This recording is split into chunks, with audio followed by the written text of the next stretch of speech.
गर्दन दर्द, कंधों में दर्द, एक साइड की बाजू में तो कभी दूसरी साइड की बाजू में, कभी कभी दोनों ही बाजुओं में उंगली तक रेडिएट करता दर्द।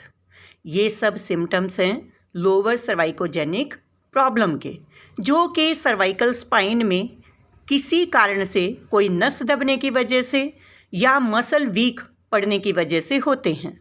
और मोस्टली इन सब का कारण है हमारा पोस्चर खराब होना या कोई एक्सीडेंटल प्रॉब्लम होना। जब राइट साइड के बाजू में दर्द जाता है तो पेशेंट इतना घबराते नहीं हैं, लेकिन जब दर्द लेफ्ट साइड के कंधे, पीठ, चेस्ट और लेफ्ट बाजू में जाता है तो कई बार पेशेंट घबरा जाते हैं और टेंशन में आ जाते हैं। वो इस दर्द को हार्ट प्रॉब्लम समझ बैठते हैं और कंफ्यूजन में परेशान तो होते ही हैं।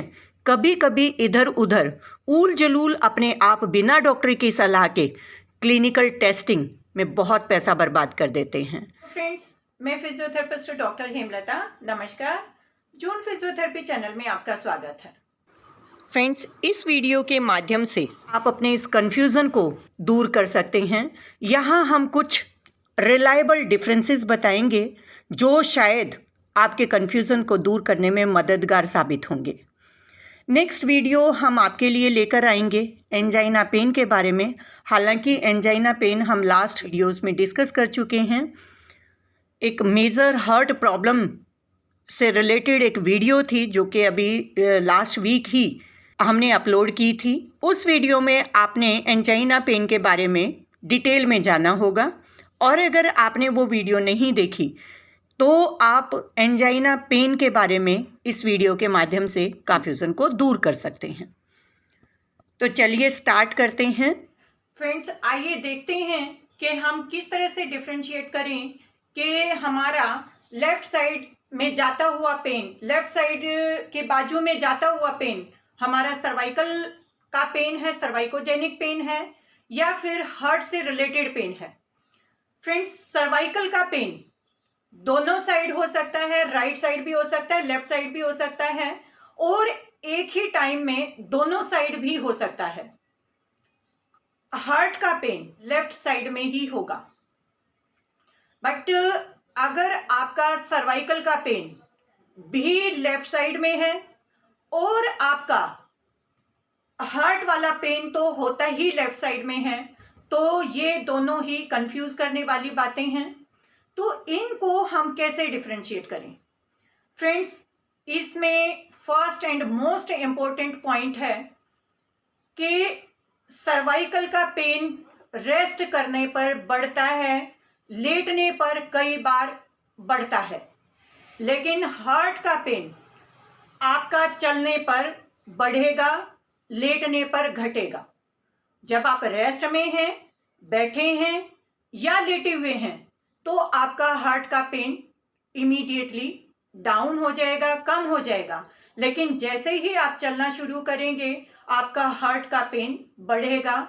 लेकिन अगर वो पेन सर्वाइकल की वजह से है तो वो बैठने के बाद बढ़ेगा और चलते ही आपको आराम हो जाएगा, पोजीशन बदलते ही आपको आराम आ जाएगा। फ्रेंड्स, सेकेंड पॉइंट, एक सॉर्बिट्रेट एक मेडिसिन होती है, 5 mg की ही होती है, छोटी सी। ज़्यादातर हार्ट के डॉक्टर अपने पेशेंट को ये मेडिसिन पॉकेट में रखने के लिए बोलते हैं कि अगर आपकी बाजू में दर्द होता है तो उसको तुरंत ले लीजिए। लेफ्ट साइड की बाजू में अगर आपको दर्द होता है तो उसको तुरंत अपनी टंग के नीचे रख लीजिए। अगर आपका पेन वो टैबलेट लेने के बाद इमीडिएटली 5-10 मिनट्स में कम हो जाता है, तो वो पेन आपका हार्ट से रिलेटेड पेन है, लेकिन सर्वाइकल पेन में कोई खास चेंजेस नहीं आएंगे, आपका पेन एज इट इज रहेगा। देन थर्ड पॉइंट, अगर आप इन दोनों में कंफ्यूज हैं तो ये आपकी विश है, आप किसी भी ऑर्थो, न्यूरो, फिजियो या फिर हार्ट के डॉक्टर से, कार्डियो से मिलिए, वो आपको इसके लिए डिफरेंशिएट कर देंगे। अगर आप सबसे पहले कार्डियोलॉजिस्ट के पास जाते हैं तो वो आपका एक ईसीजी निकलवाएंगे, अगर आपके ईसीजी में डिस्टरबेंस नहीं है, आपका ईसीजी बिल्कुल नॉर्मल है, तो वो आपका सर्वाइकोजेनिक पेन है, हार्ट का पेन नहीं है। और कई बार फिर भी डॉक्टर को डाउट रहता है या पेशेंट को डाउट होता है, तो एक ट्रेडमिल टेस्ट या स्ट्रेस टेस्ट किया जाता है पेशेंट का, और उस टाइम पे उनका ईसीजी रिकॉर्ड किया जाता है। अगर उस ईसीजी में डिस्टरबेंस आती है तो वो हार्ट रिलेटेड पेन है, और अगर ईसीजी में किसी तरह की कोई डिस्टरबेंस नहीं आती तो वो आपका सर्वाइकोजेनिक पेन है। फ्रेंड्स, अगर आप सबसे पहले ऑर्थो, न्यूरो या फिजियो के पास जाते हैं और उनको समझ आ जाता है कि हाँ ये सर्वाइकोजेनिक पेन ही है, तो डॉक्टर्स आपके सर्वाइकल के एक्सरेज निकलवाएंगे। अगर आप 30 to 35 ईयर्स एज से अबाउ हैं तो आपके सर्वाइकल में कुछ चेंजेस मिलेंगे, कुछ ऑस्टियोफाइट्स मिलेंगे, या फिर और भी कोई डिस्टरबेंस हो सकती है। उन एक्सरेज से आपके डॉक्टर फाइंड आउट कर पाएंगे, आपकी मसल्स को चेक करेंगे। फ्रेंड्स, आपकी वीक मसल्स की वजह से भी और आपके गलत पोस्चर की वजह से भी आपके नर्व्स के ऊपर कंप्रेशन आ सकता है, जिसकी वजह से आपकी दोनों राइट साइड की और लेफ्ट साइड की दोनों बाजुओं में पेन जा सकता है।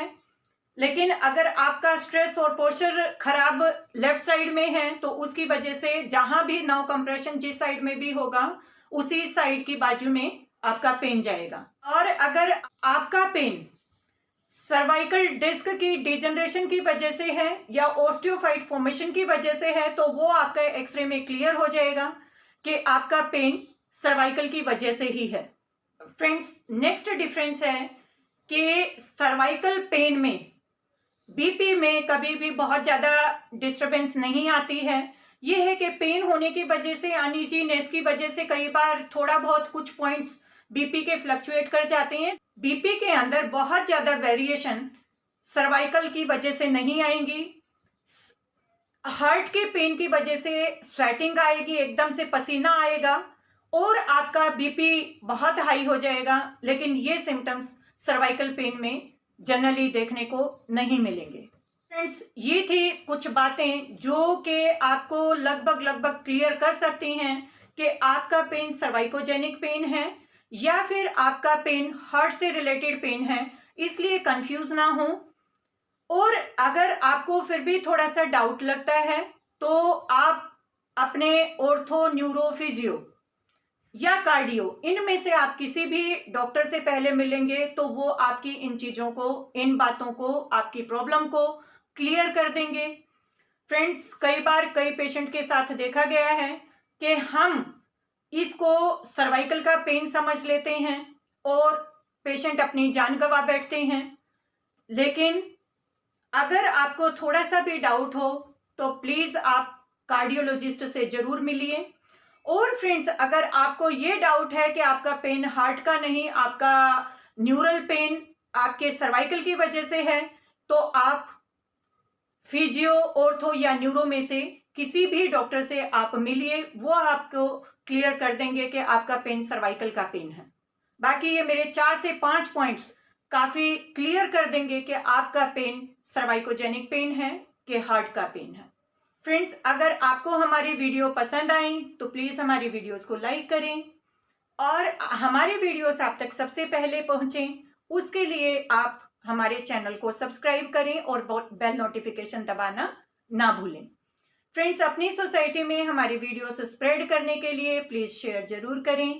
फीडबैक के लिए हमें कमेंट्स ज़रूर करें। Thank you for watching this video.